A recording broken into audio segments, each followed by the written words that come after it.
এই যে প্রজেক্টটা দেখছেন না, এই প্রজেক্টের বিষয়ে কিন্তু আপনার সাথে কথা বলে।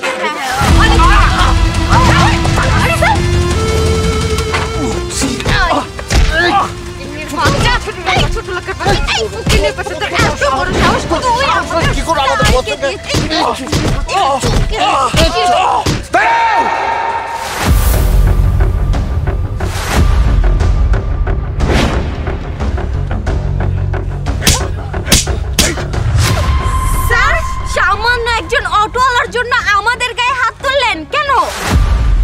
সামান্য অটোওয়ালা নয়, এই রফিক চৌধুরীর ছেলে লিঠু চৌধুরী। কি বলছেন? সামান্য অটোওয়ালা আপনার ছেলে? হ্যাঁ হ্যাঁ, এই সামান্য অটোওয়ালাই আমার ছেলে। শুধুমাত্র আমার একটা ভুলের কারণে দীর্ঘ 10-10টা বছর ধরে আমার ছেলেটা আমার বুক থেকে আজকে আলাদা হয়ে গেছে। সেদিন যদি আমি ভুলটা না করতাম, আমার ছেলেটা আমার বুক থেকে আলাদা হতো না, আর আমি সন্তান হারা কষ্টটা বুকে চাপা দিয়ে রাখতাম না।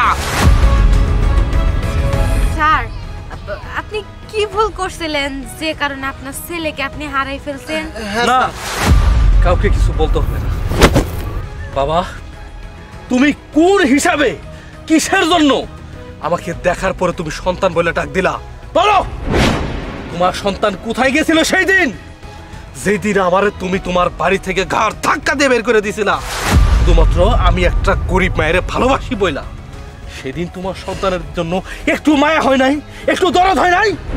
তাহলে আজ কেন তুমি সবার সামনে পরিচয় দিতেছো? বলো। বাবা, তুই আমাকে মাফ করে দে বাবা। সেদিন আমি ভুল করেছি।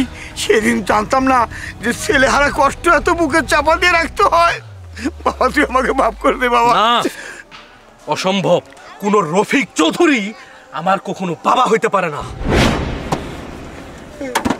লিঠু বাবা, শোন, দাঁড়া বাবা। লিঠু, আমার ভুলটা আমি বুঝতে পেরেছি, আমাকে তুই মাফ করে দিস বাবা। কি হলো আপনার? স্যার, কি হলো আপনার? স্যার, স্যার, বাবা, কি হলো? বাবা কি হলো তোমার? বাবা, আমি তোমার কাছে ক্ষমা চাইছি। শুধুমাত্র আমার জন্য আজকে তোমার এমন হয়েছে। বাবা, তুমি আমাকে মাফ করে দাও। আমি না জেনে না বুঝে তোমাকে অনেক অনেক কথা শুনিয়েছি বাবা। আপনার একটা কাজ করুন, যত তাড়াতাড়ি সম্ভব আমার বাকি একটা হাসপাতালে দিন। স্যার, কিছুই হবে না তোমার।